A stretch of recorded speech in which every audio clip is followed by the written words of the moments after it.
Hi, guys. Welcome to Art Talk with April, Season 3. I'm April Harris of Inked April, located in Birmingham, Alabama. We have some wonderfully inspiring artists on this season. Let's get started. Hi, everyone. Welcome to Art Talk with April. Today we have Natalie Henderson, who is a pen and ink artist here in Alabama. And where are you located at, Natalie? I'm located in Birmingham, Alabama. Okay. And how did you get started in doing art and being creative?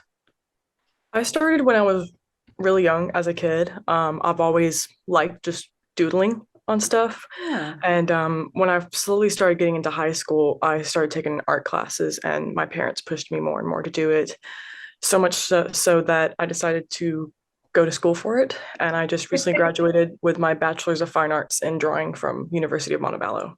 Awesome. I went to Montevallo for like a month. I love Montevallo. Like, it's just in my heart. Yeah. My mom graduated from there actually, so that's Oh, really really? fun. I It's so love cool. Montevallo.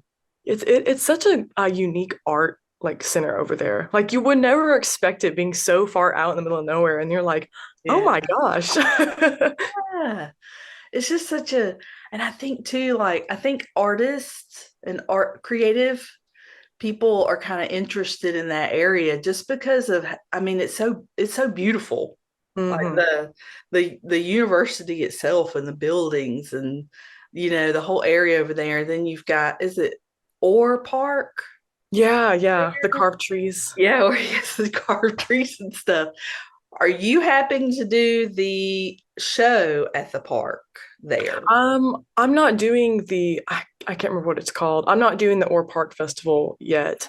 But I think I am going to do the what's it called? My mind's going blank. Art. Not Birmingham Art Walk, Montevallo Art Walk. I did that one Oh, last year, so I think I'm gonna do that one again. I didn't even know they had an art walk. Mhm. That's awesome. So you got into doing this when you were really little, like a lot of us do. Yeah. Like we love crayons. I don't know what it is though. Especially the ones that have like multiple colors on each side. Oh yeah. I had another younger artist who was like she liked the twisty crayon things. I was like, Oh yeah, oh I forgot yeah, about those. okay. So do you prefer the synod or the not synod? Exactly. I prefer the synod. Yeah. I like to smell something pretty while I'm drawing something I don't know what I'm drawing. It looks like blueberries and smells like blueberries. Exactly. Now I'm just trying to think of what if like professional art supplies was like that, just had a scent to Oh my gosh, that would be so fun. it. Maybe I'd want to work even harder on Yeah. stuff. Oh, that's so funny. So, you mainly do pen and ink art, right? Yes.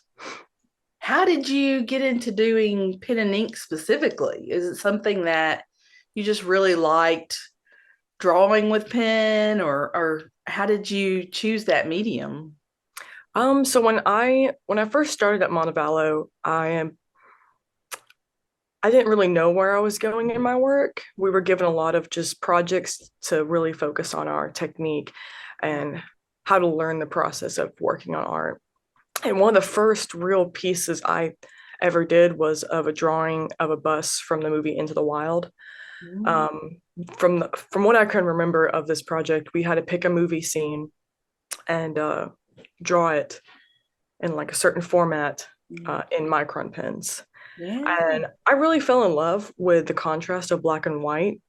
And we also did a few charcoal pieces the Mhm. first year I was there as well. I started to really like how I could manipulate shadow and light and really focus on my subject matter and bring out the areas I want to bring out in a high contrast. And I slowly started moving into really liking micron pens after that. I think it was either the summer after my freshman year or after my sophomore year. I for the first time picked up like trying to do my own original piece outside of school. And I drew this like big tree with eyes. I don't know where it is right now. I couldn't say what the thing is. It's probably somewhere in a portfolio. That was like the first big piece I did with micron pens. And I really started to like how micron pens work. And for a while, I didn't know exactly what I wanted to concentrate in. I jumped back and forth with multiple different types of mediums. I did photography. I thought about doing like sculptural welding work, painting. And then I was like, you know what? I was like, there's something I've always really enjoyed, and it's drawing. I really like how much control I can have in a pen and pencil. So I started taking the drawing concentration classes, and I just fell in love with it. Like it was history from there. Yeah, I think I'm the same way. I kind of did the same thing especially when I was in my 20s. I was like, I love drawing with pen, like in high school, like how you doodle on all your stuff, right? Mhm. And then just really liked doing that. But, they tell you not to draw with ballpoint pen.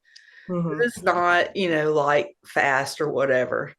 And then, of course, very famous artists are doing it now. Nobody cares. Oh It's yeah. like some of my favorite artists are just using ballpoint pen. I'm Mhm. like, are you kidding me? Like, why didn't I know about this when I was like, really enjoying ballpoint pen, but uh, got into the microns too. So do you have like a whole like drawer or like a whole thing of just like microns? yes, I actually like I was organizing my art stuff last night because I wanted to talk about figure out what I Yeah. wanted to talk about in this.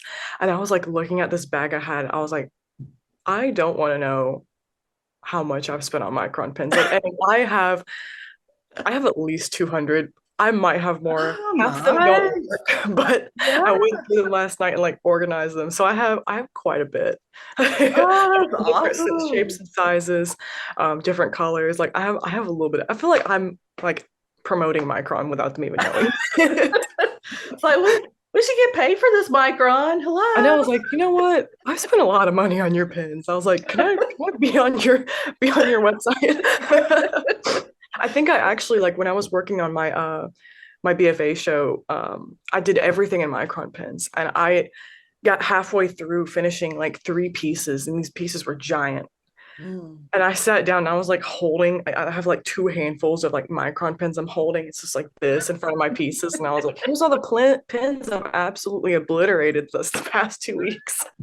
I went through a lot. And I can imagine. And and it's one of those things where like I don't know, for me, I just kind of got hooked. And then it was like I would just buy them. Like whenever there was a sale, I would have plenty at home. I would Mhm. just buy some more. They're like $9.99 or whatever for Yeah. free.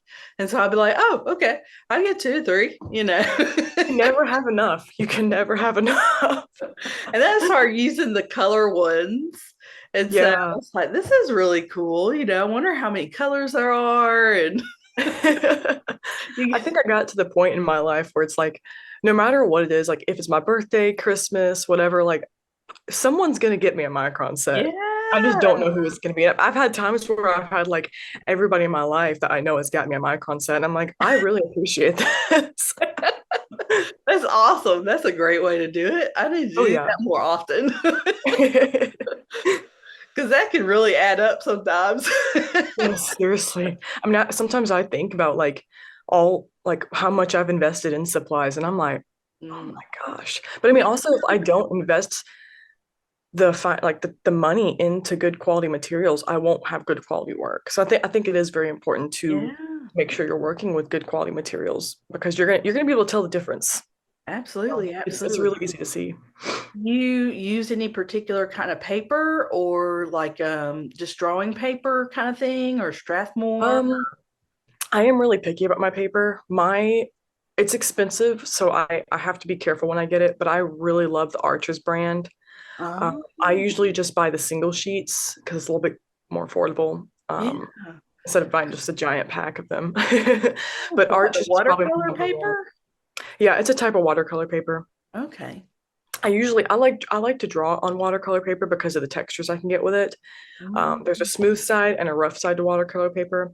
So you have two options to work off of. If you want a smoother look to your work, if you don't want as much detail, I usually do the softer side, the smoother side. If I want more detail and I know I can use the texture of the paper to my advantage, I'll use the rougher side. But Arches is probably my favorite. Second most favorite is probably Strathmore. Canson's okay. I don't have really have a problem with Canson, but I mean, like, it's out of the top three, like Canson like is like, okay, this is my last choice. This is all I have. I mean, it's crazy to say, but I mean, well, it's not crazy to say really. If you're an artist and you're listening, you probably know this anyway.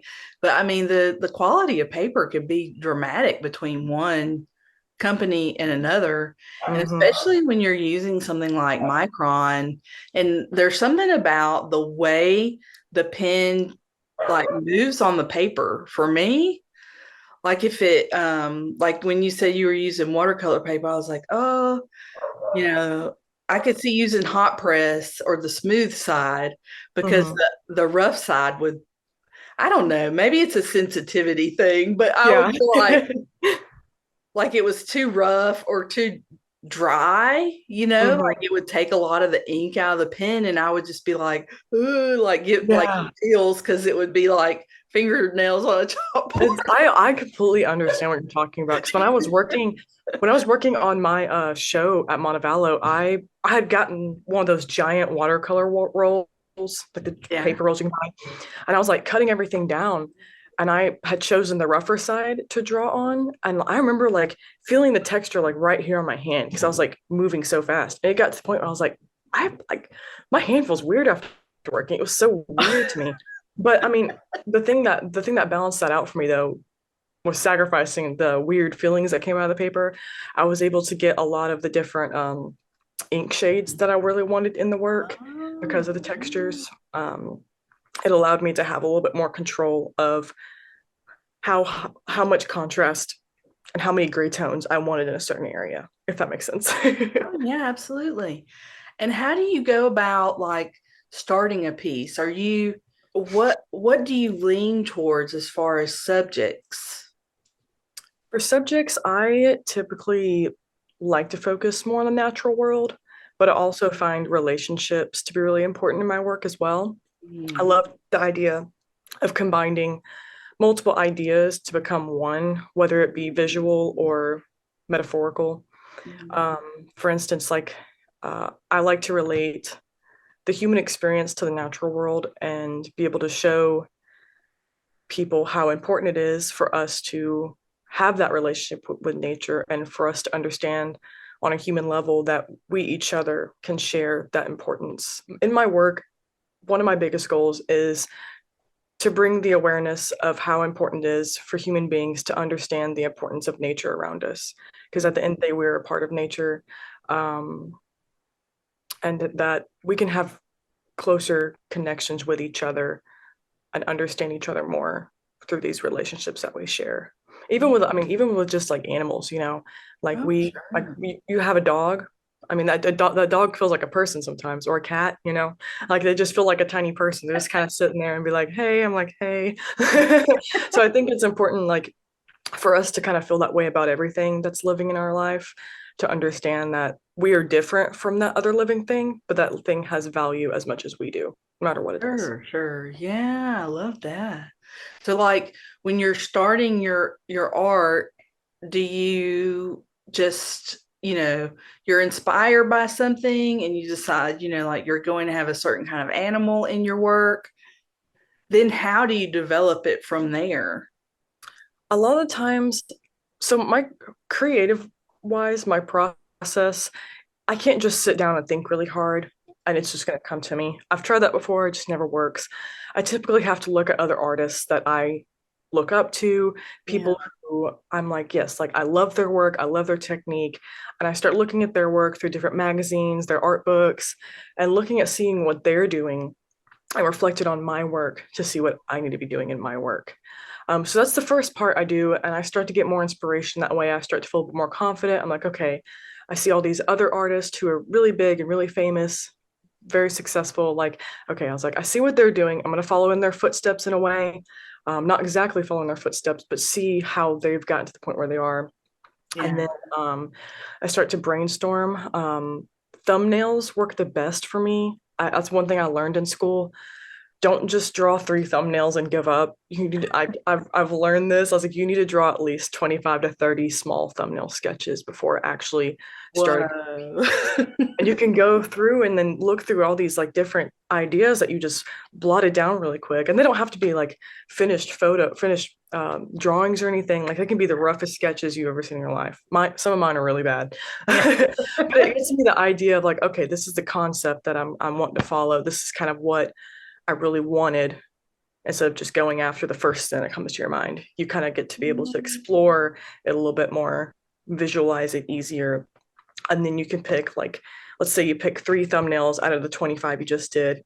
You can go through those 3, work on them a little bit more, advance them a little bit more, see where you go with those, and then pick the one you like the best and start making the piece. Yeah. And how long does it take you to, let's say, 16 by 20? How 16 long? So it's by height. Like I have one of my BFA pieces behind me. Those are about 3 by 4 feet. Yeah. If I work on something, like if I'm working on something really big for a week straight and sticking to a schedule, I can finish a drawing about around 3 to 4 feet big or tall, large, I don't know, in about a week. It also definitely depends on detail. I mean, even if it is 16 by 20, if I'm doing something like portraiture or something with a lot of detail in a background, that's definitely gonna take me a lot longer because I'm gonna have to really focus on that background. I'm making sure I'm pushing my background in the background and bringing my subject forward to make sure it looks right. So stuff like that does take me longer. But it really just depends on the detail, really. I used to do these 24 by 36, Mhm. and it would be the whole thing would be covered in ink, like Oh, crosshatch, the background and everything. And I mean, it would just take forever, you know? And so at that point, you kind of feel like you want to charge more because, I mean, for one thing, it's the original and it's huge, but also you're working with this tiny little, you know, little point to cover yeah. the whole thing. And you're not just going over it once, but you're going over it 3, 4, 5, 6, however Mhm. many times to get it to be as dark or as light as you want, Mhm. So it would just be absolutely, I would feel like, okay, I need thousands of dollars for this because this took me forever. I That's feel the how same it way. feels. And like, I think that's one thing, especially being in the real world as an artist now versus being in school. Yeah. It's hard to price your work because you don't want to overprice yourself at the end of the day, you know. If Yeah. you're overpricing yourself when you're not selling anything, that's worse than I mean, that's worse than selling something for really cheap, in my opinion, because you're not selling Yeah. anything at all. So you really, I mean, I feel like you really have to find that balance between knowing your clientele and the people that you're wanting to sell to versus knowing where you are as an artist. Mm. I think it's okay for people to step back and not undercharge a lot, but undercharge a little bit just so you can build up a clientele. You can get your name out there more. You know, you sell your piece to one person, let's say you sell one original, that person's going to tell their people about it. Other people are going to come to their house or apartment. They're going to see that piece like, oh, who did that? And you're just like, oh, Natalie did this or whoever did this. You know, it's going to build that connection up with your community. More people are going to start coming to you and asking you for work. And you can slowly start to raise your prices then. Not really fast, but you definitely want to like start off slow with it. But Yeah. I think that's one thing that I've kind of struggled with figuring out where I'm exactly at right now in my price range because I do a lot of very detailed work and so most of it's very large. But one thing that helps me is just understanding like, okay, I got to start off slow because if I start off slow in the future, it's gonna be okay. Like I'm gonna sell work bigger one day. Right now, I got to start where I'm at. Not get ahead of yourself kind of Yeah. thing. Yeah, I totally understand that. You have your originals and you frame everything. It's all on paper, so or is it like in picture frames, or are you mounting it on a board or anything like that? So I usually start with framing. I had my whole BFA show framed. Saved up for a while, and framing. The thing with framing is it's very expensive. I mean, it can get pricey really quick depending on what frame you're wanting. But I do like to frame my work, so I've been looking for alternatives to still do framing for my work. And one thing honestly recently realized within the past like week or so, I was checking out the bins at Goodwill. Me and my friend went there just for fun a few days ago, and I was looking around, and they have frames for $2 a piece, and they're old. I mean, I have one I'm working on right now, and the glass chipped, so we're going to get the glass replaced. But I have the actual frame fixed. But I'm like, okay, I can take these old frames, give them a new life for my work, refurbish them, and I'm not spending thousands of dollars on frames. So they're not all the same, but I also really like that because I think each piece is different, and I can look at the frame and try to figure out how to make a piece of work fit this frame. I also think it's going to help me a lot more with art shows in the future as well. I can start prepping for stuff for art shows and actually have framed original work to sell as well instead of just prints. So framing is definitely something I do side with. It's expensive. But there's always different alternatives, even just the regular thrift store, not just the Goodwill bins. You can find, older frames for really cheap. I typically look for a certain type of frame. I don't look for the ones, I don't really know what they're called. You know, the frames that have the back and like you can just like slide the little piece of metal, it sticks in. Yeah. I don't like those. Those to me are very cheap looking most of the time. Most of the time they're just for like family portraits and stuff like that. People like to hang in their house. But the frames I look for are the ones that you can tell that have actually been done by a framing department at one point. They usually have staples in the back. They have that metal wire across it. You can look at the quality, make sure it's real wood as well. So I'm very picky about what I'm finding, but it's definitely helped me a lot trying to figure out how to frame my work in a way that's a little bit cheaper for me. It's not as pricey, and I can still get it to look like how I want it to. Yeah. Everything is said and done. I'm so glad you brought that up, because that's one of those things that I learned along the way too. And that, finding, like real wood frames that you can take and just basically, refurbish in some kind of way. Like I was painting mine black. Because at the time I had art at Naked Art Gallery. And so, and Vera, she was like, okay, they need to be similar, and I was like, I can't go out and buy a bunch of frames, And so I was like, what am I going to do? And she's like, just go to thrift stores. And so I went to thrift stores, and of course they all look kind of different, all different shapes and sizes and, materials and stuff like that. So I just decided I was going to paint them all black. And I love it. I think it made it, and I kind of like that look, like gothic-y, dark. Yeah. And if the old wood frame has like kind of an ornateness to it, I'm like, yes, it looks so good. This is awesome. There's two frames I have right now that I'm working on. One I have to touch up again because some of the paint fell off of it, but it's kind of like that. When I first found it, it was this really ugly gold color, and I was like, who said this? There's a lot of gold out there. And it's not even the good gold. Like there's a good gold color out there, but this gold is just like this. This is not good. This is like 1970s. It was terrible. So I took some of that, took everything apart and spray painted some of them. I've got one actually next to me. I can actually pick this one up because it's not as big, but this is the one I'm starting to work on now. It's a really cool shape and I'm excited for it. But I found this one, if you can kind of see. Whoa, that is so cool. I'm really excited. So that's about a 24 by 36, right? Or is it a little really close to it? Really close to it. Yeah. But I'm I really love that. And the best part about it is it's real wood. It's not fake.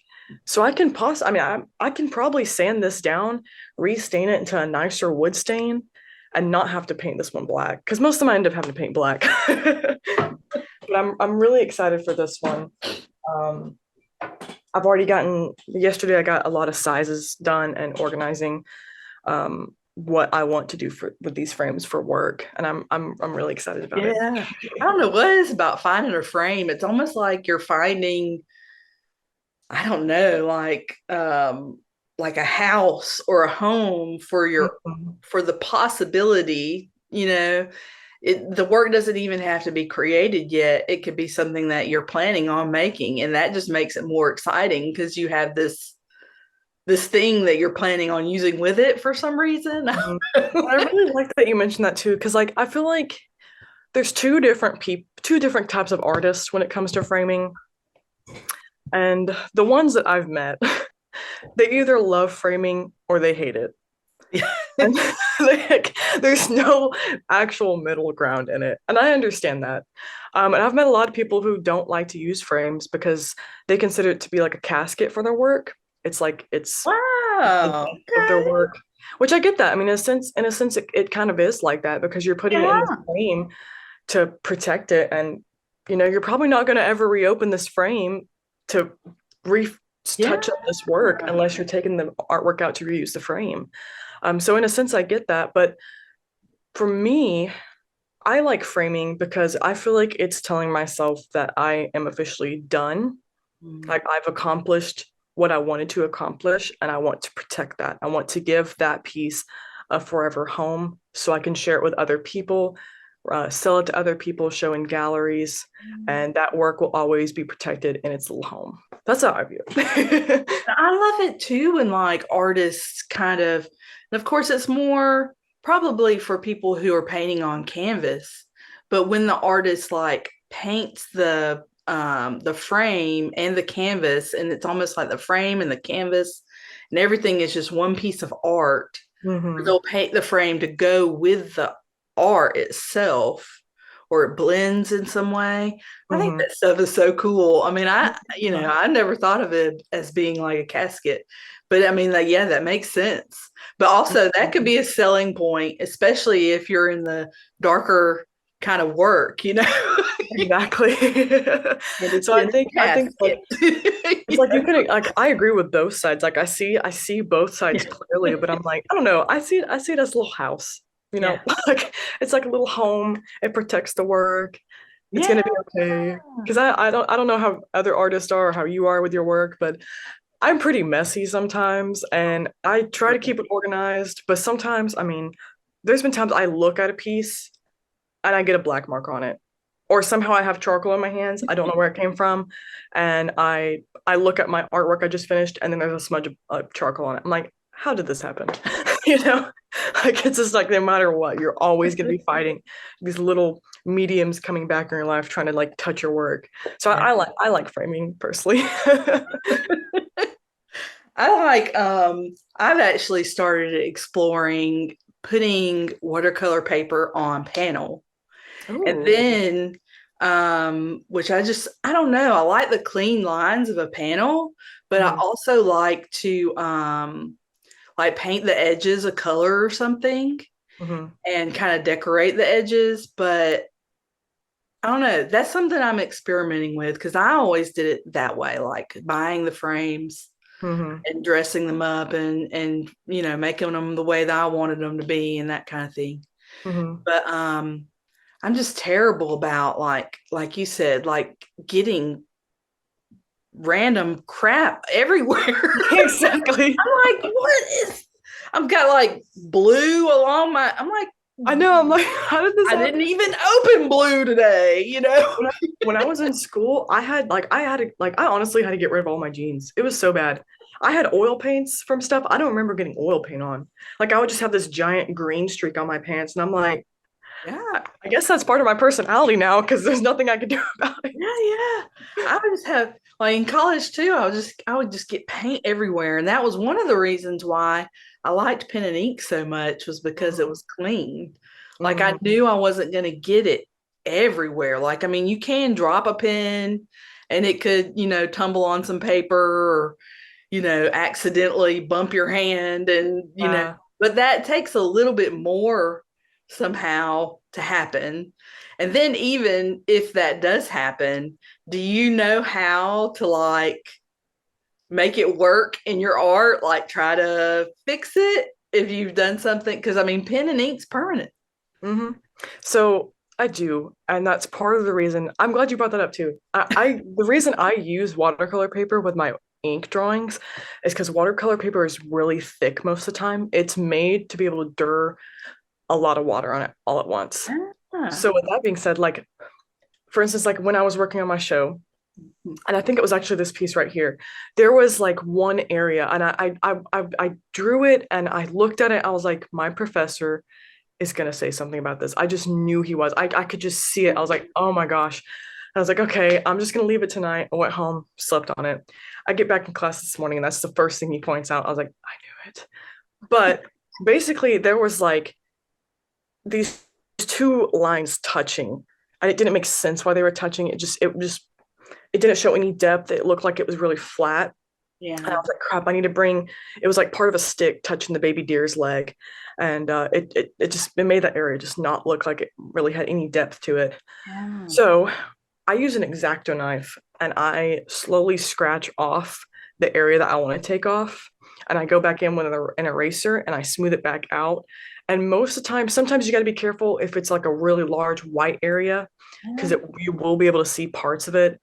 But if it's a small little nook that you have to fix or something really simple and you're going to go back over with ink, most time you can pull it back off. And with how thick the watercolor paper is too, the paper is going to be able to hold it.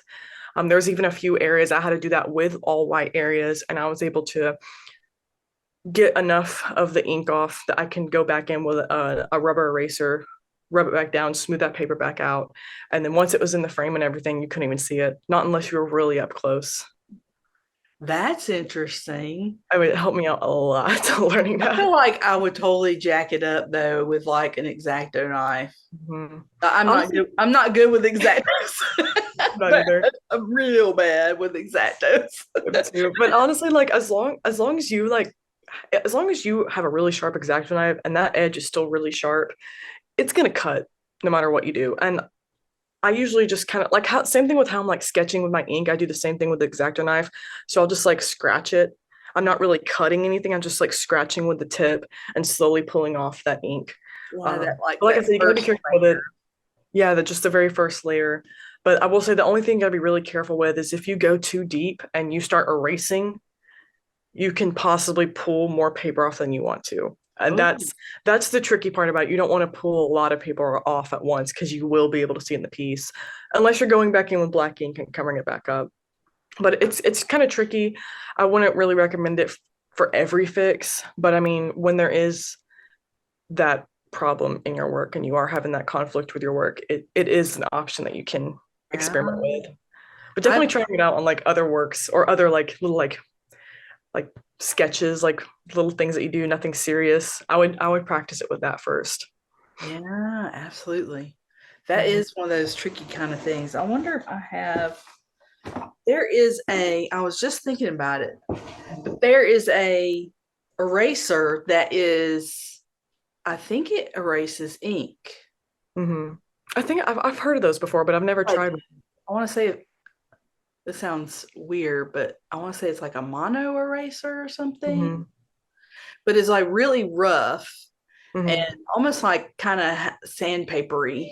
Mhm. You have to be real careful, because like just the same way, you could have a big hole in your paper, you know, Yeah. Yeah.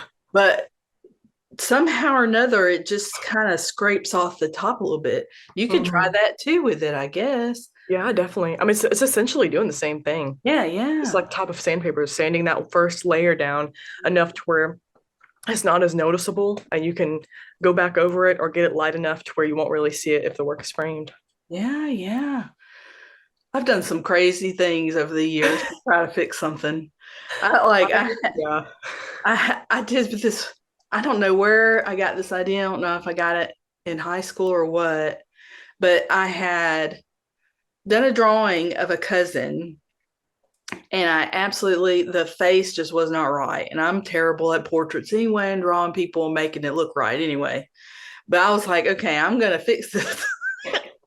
And I cut out the face and then I attached another sheet of paper underneath it. and like tried to use the pen to like cover up the edges, make it look like it was all one piece. And really, unless you were standing up on it, you couldn't see it. But when I think about doing that, I'm like, oh my God, what was I thinking? That was crazy. I Like, have definitely draw it been there over before. again. I mean, come on. Yeah, it's like at that point, it's just like all the time and energy you're putting into fixing it, you might as well just restart it. I have done that stuff like that way too many times. Like, especially this since graduating, like I've just been a lot of my work now has just been making work just so I keep my hand at it and I don't quit. Because if I quit, it's gonna be hard getting back to it. And there's been a lot of works I've had experience like that where it's just like, man, why did I go? Why did I try to fix that in that way? Like I should have just given up on it and just restarted it completely. Yeah. I think a lot of artists are like, and you put a lot of work into something and then it gets messed up or it's not the way you want it to be, especially with pen and ink. I mean, Mm. you can't paint over it. You literally have to get a new sheet of paper, start again. Oh yeah, So it's pretty frustrating when you have to do that. It's like you're trying not to do that. exactly. But I think at the same time, it's fine to just go ahead and start over, and just go with Mhm. it. And two, like you're going, like you got to keep in mind too, like the first one didn't really work out, but you know now what didn't work out, so you can Absolutely. start a new piece and avoid those problems. So in a way, like it's a good thing to fail. Yeah. Every artist I think needs to fail. If you don't fail, you're never gonna Oh, improve. yeah, that's a part of it. Oh yeah. Yeah. Failure is huge in art. Like it happens to everybody. Everybody is gonna experience, it's just part of it.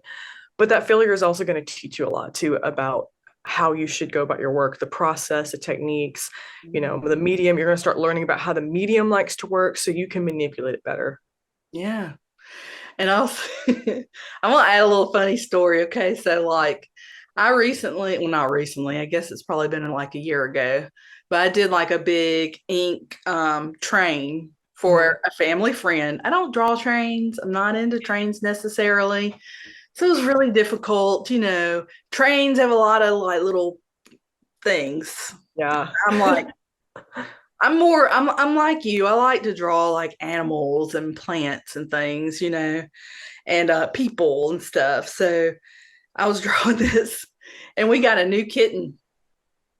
And I had it like kind of clipped to a board, like a drawing board, and I had sat in my office and I wasn't thinking anything about it. This little kitten chewed up all the edge of it and peed on it. Oh my God. So I don't know what I'm going to do. about learning lessons and starting over. Never trust your pets around anything. Oh my God. I was like, I took a picture of it and I mean, it was taking me forever to do and it was a commission. So I was like, I'm so sorry. Like I had no idea this cat was going to do that. It was a brand new little bitty cat and she just went to town. And I mean, we still have her and I love her and she doesn't touch anything now. But when she was little, oh, it was terrible. Like I on a think whole nother level. I've had the same problems with animals before, especially like my thing is dogs, because dogs, I mean, like they'll jump on anything and not think about it. Oh, And you'll yeah, be working on no, something, nobody cares. they'll jump on your paper, and then your whole paper's just like got terrible creases in it that you're never going to be able to iron out again. It's complete Yeah. loss. Oh my God. Do you have an artist or artists that really inspire you? Or like um, you know, because I mean, it could be artists that are still living today, of course, that are doing that kind of work. Do you have anyone that is just really interesting to you? I have a lot. My although I will say out of all the ones I have, mine the number one artist that has always stayed with me for years, probably since I was like 14, is Esau Andrews. He is by far my favorite artist of all time in my life. I mean, his Oh, work is just insane to look at. I got his book a few years ago. He released a book from I think it was like early 2000s to like 2018, a yeah. giant book of this series. And just looking through his stuff, I mean, it's just like it's crazy to me to see how someone can A, use oil paints the way he does, and he's very big into ink work as well.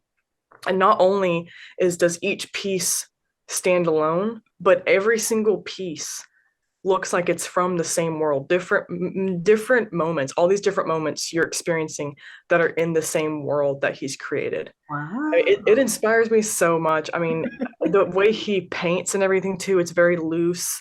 It's very delicate in a way. Um, I love his work. I mean, I've watched so many interviews with him, and I'm just like, man, I was like, I've got to meet this guy. I was like, one day I'm gonna go to one of his solo shows and I'm gonna have a heart attack. But you know what? Oh, that's so fun. I bought one of his he does like once in a while he'll release some prints of his paintings, and I've got Wino 2. There's two versions of Wino, and it's a little bat holding a wine bottle. Yeah. I have the second version of that one. I bought that one about 3 or 4 years ago, and I also have one of his skateboard deck designs. Should have bought both of them when they came out, but you know. But I mean, he's one I've actually really kept up with for a very long time. I've collected his work. I have his book, and I still read into him a lot. And I'm an amazing artist. Oh, that's so wonderful. I love that you have like, and I can see like you're like, oh, I just love it. Yes. And, you know, and I have those artists too, where I'm just like, okay, I don't know what it is. Maybe I can put words to it, maybe, but there's something that draws you to a certain artist's work, and if it inspires you, you know, why not? You know, like support that artist and learn from them and get their books, and you know, even like eventually buy a piece because you're like, I just can't help it. This is amazing. It's like, I mean, can you think about it as someone one day may look at you that way and feel that way? That is kind of a selling point, you know, as far as like people appreciating your work so much so that they're like, oh, I have a Natalie Henderson. Yeah. That's how I feel about Issa Andrews. Like, I mean, not only him as an artist, but how he's made a living off being a freelance artist. I mean, that's something I've really looked into and like tried to follow his footsteps in. Yeah. But like buying his prints, for instance, he releases them. He's been releasing them more now than he has in the last few years. But for a while, I mean, you'd be lucky if he releases a print every 2 to 3 years. Wow. Like it was extremely hard to get his stuff. And I remember when I bought Wino 2, I was waiting. Like I had gotten on the website like 5 minutes before, and I kept refreshing it, waiting. And then I had hooked my PayPal up to it so I could just like click it really fast to get it, because they sell out within like a minute. I mean, wow. So I was just like clicking my phone. I was so anxious. And I got the email. I was like, purchase made. I was like, thank you. I was so excited for it. And then it came in the mail, and I was just like, this is better than I imagined. Oh, that's so awesome. I love that. So do you have any like, so you mentioned those artist books. Do you have any other artist books that have helped you, you know, I don't know, helped you as far as thinking about your career and what you want to do and that kind of thing? Yes, I have two more that I really look up to. One is a magazine.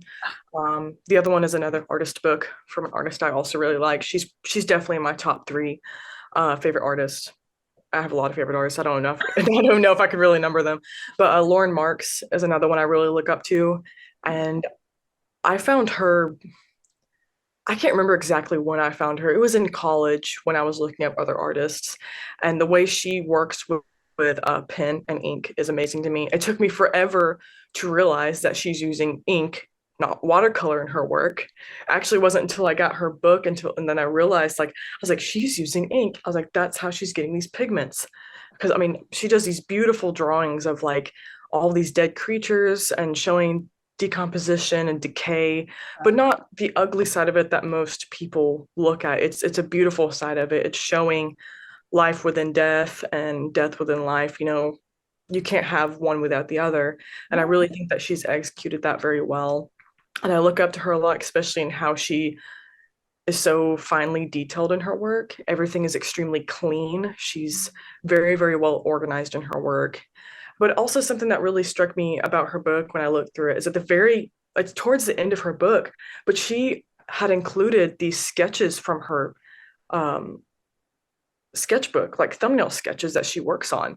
Yeah. And I was like, oh my gosh. I was like, these don't like, you would never expect her sketches look the way they do because she's so clean in her work all the time. But I mean, they're so sloppy and just all over the place. I mean, quick drawings, writing little side notes, pointing to things to remind herself with. And I was like, I do that, you know? Like, it was really cool to see that. I was like, okay, I was like, not everything in an artist's life is always going to be just perfect all the time. You're going to have, I mean, the creative process is pretty messy. It's chaotic. It's normal for it to be chaotic. You have to get those ideas out so you can put together a piece that is going to be more organized, better ideas to depict what you're wanting to show to your viewers. So it's really interesting to see how her processes and thinking in her sketchbooks and her thumbnails versus her finished work. I was like, that is really cool. I'm really glad she added that in there. And I don't know, I just gained so much more respect than I already had for her. After that, I was like, oh my, I was like, me personally, if I was to where she was in my art career and adding in my thumbnail sketches that I know are terrible, I don't think I would have done it. But after seeing her do it, I was like, man, people need to know about this. Like, they need to know that not everything you do when you first start out is going to look okay. You're going to have a lot of mess ups, but that's part of the process. Like, you have to have the mess ups to get to where you want to be. Yeah. That's something that I learned more recently is that even like showing stuff on social media sometimes, like where, I mean, sometimes, man, I draw some terrible stuff. And so I'll put it on social media and be like, this is terrible. I don't know what's wrong with it. And then eventually I'll get around to it and I'll redo it. And then I'll show them side by side, kind of, like in a, what do you call it when you got multiple images on Instagram? And so I think, it's part of being vulnerable and showing, those moments where the artist isn't necessarily perfect. That helps other artists feel seen and connected to that work. When we get to see that part of it, like especially someone that we're kind of idolizing a little bit and we just love what they do and we're looking up to them and they're inspiring us, when we get to see that rough, messy, normal, humanizing stuff where they're just being honest and saying, this is what it looks like before it's done, It feels it. I cannot tell you how many times I've seen something like that and I thought, wow, they're like me, or I do that too. Oh my God. It's like we said at the very beginning, it's like, all of us in a sense, I mean, we might be focusing on different subject matter, we might be having different ideas, but in a sense, like we all as artists go through very similar things in our career. Yeah. I mean, there's going to be a lot of ups and downs, a lot of like, oh, I don't know if I should do this, but like we said, like you have to remind yourself, like everybody has to start somewhere, and that somewhere might not always be the most beautiful thing. It actually might be quite bad, but nobody's always good at the first things they start out on. If I showed you my high school stuff, what I was doing in high school, it is terrible. I look at it now, I have it packed away in a portfolio. I've not opened it in like 2 or 3 years, but I mean, like I still know what it looks like. And I'm like, man, I did not think I was going to get where I'm at now back then. I never saw it happening. You can find my work on my website at ipsymama.squarespace.com or on my Instagram at ipsymama_. I do have both originals and prints for sale if interested, and I am open to some commission work. I'll also be showing some of my work at the Make Birmingham opening for the show Relate that myself and a few other artists have been curating. The show opens April 21st, 5 to 7 p.m. Thank you so much for the opportunity to share my creative process and work. It's been a pleasure being able to be on this podcast and talk to you all. Thank you. Thank you so much for listening to this episode of Art Talk with April. For more information on this episode, join the Facebook group, The Art Lounge. Please subscribe and share. See you next Tuesday. Hope you have a great week.